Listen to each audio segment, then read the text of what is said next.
Vous vous souvenez de ce loto lancé pour justement soutenir ces différents sites en manque de financement.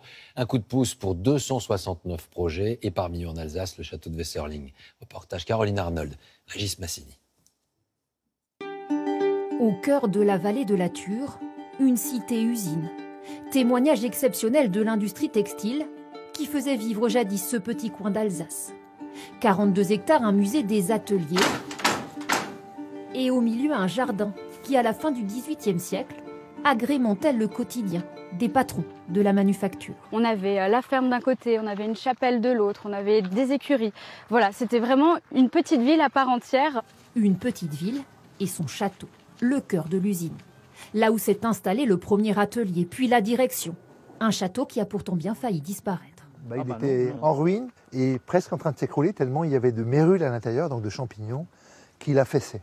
Allez, on y va, Jean-Marie. Inoccupé durant des années, abîmé par le temps et les infiltrations, c'est finalement 400 000 € versés par le loto du patrimoine qui permettront de lancer les travaux. Ça, c'est la fenêtre neuve. Hein. C'est donc des fenêtres dans les règles de l'art. Simplement, elles sont isolées, double vitrage. C'est cher. C'est quasiment 1 500 € la fenêtre. Hein. Il y en a plus de 100. Hein. Fenêtres, charpente, plancher, un chantier de plus de 3 millions d'euros, impossible à atteindre pour l'association qui gère les lieux, malgré les subventions. Les maîtres d'ouvrage publics veulent qu'on mette 20%, mais on n'avait pas les 20%. Donc pour nous, c'était capital.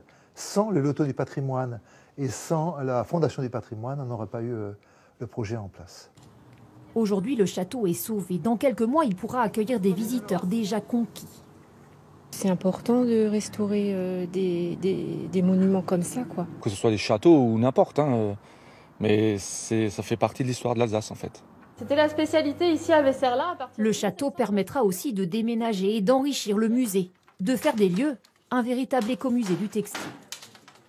L'industrie textile était relativement importante en Alsace il y a quelques décennies, puis ça a disparu relativement rapidement, donc bon, qu'il reste au moins une trace. Un témoignage du passé que la mobilisation de passionnés et l'aide du loto du patrimoine aura permis de sauvegarder.